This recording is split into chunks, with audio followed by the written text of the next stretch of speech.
we have here? Sunday morning. I got a couple hours to play before we have company coming over for Easter Sunday. So I know I bought this tractor several months ago, but I never really kind of had a chance with the weather to check this thing out. My intention, hoping you can see that, this is a change of direction pulley for the mower deck. My intention is to really not modify this frame. It doesn't look like it's been cut or modified really at all, which is kind of cool. And I'd like to work on the mounting for the plow. It's got these neat little pins here that pin in these reinforced holes, and then you slide this down. That holds it in. So I have a feeling there's one on each side. I got to cover up my chopped off finger there. Feeling I'm going to use that as your up and down hinge point. Let's go around underneath. Here's the rear axle. I think I mentioned before, this wheel here, you can't probably see shit on that. Let me see. This wheel's pretty juicy. See if that'll adjust. See, that wheel's kind of juicy. I think I have a bad axle seal there.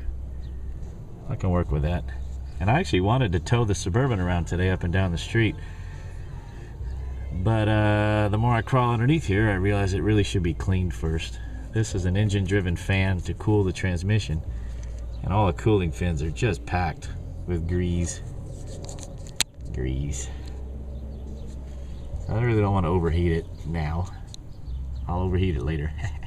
So I'm going to hit it with a little degreaser and power wash it first before I start testing its towing capacity. And here we have, let me spin you sideways. This is the ram that raises and lowers. It's a little juicy as well. Although I just tightened the fittings. The fittings are a little loose. So it's got a single hydraulic ram that raises and lowers the tiller on the back, and I'm going to utilize that for the front plow. Here it is right here on this arm, so that you can see it's not adjusting very well. Look at the spiders. I don't like spiders. There's a filter here, screw-on filter. Got to get a part number off that, because I know I'm going to change the fluid in this before I put it back into service. See if you can see that juicy wheel better from here. Now there you go, that's better. A little wet, a little cheesy. Should be fixable though. Inventory. Two things about me. First of all, I like to keep things simple. I've already got a single hydraulic ram for this tractor built in, so I'm not adding anything to it.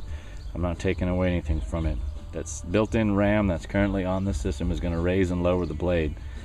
I do have a linear actuator that I could do a right and left tilt on the blade, but that's just more stuff to wear out or break or corrode.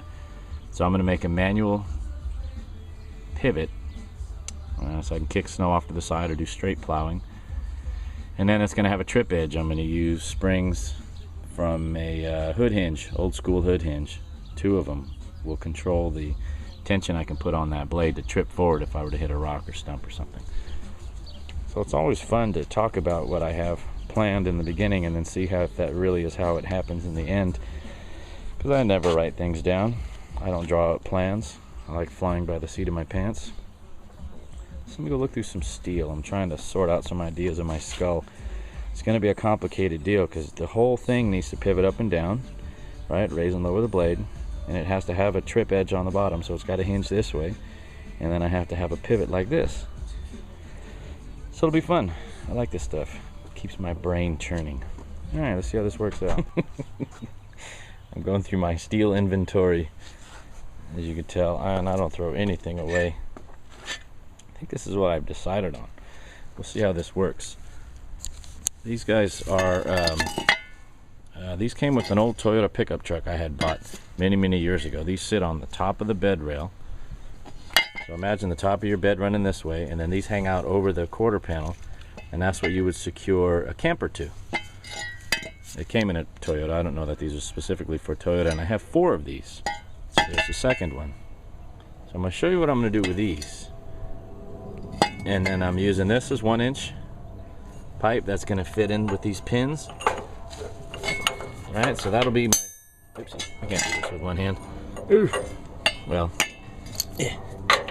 Let's see. Basically, this will be the part that goes here, and this will handle the up and down, lifting and lowering. Oh man, I just hit my cutoff finger. Oh, that's smart. Toasty. Whew. So this will, ooh, just got sweaty. This will go up and down. God, the blade will go up and down on these little stub pins. And then I think I'm going to use this foot. This is an equipment foot for when you mount communication racks in vehicles. Very heavy steel. And that'll probably be kind of my backing plate. And this will handle the trip edge, the forward trip edge. And then I'll put a hinge point on this side that'll allow the let's stop talking and start cutting. Okay, I'll show you when it's.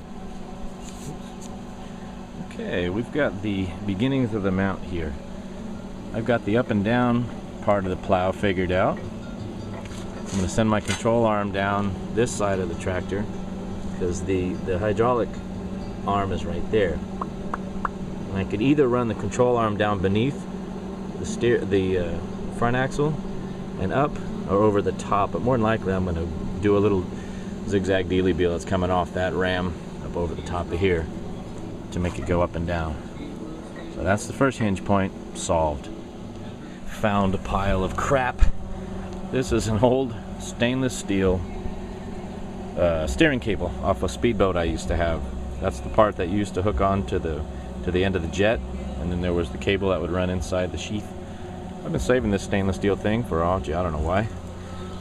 And well, here we go. It's probably been 10 years. And that fits right perfectly inside this 1/2-inch black pipe. I'm 2 for 2 on the hinging.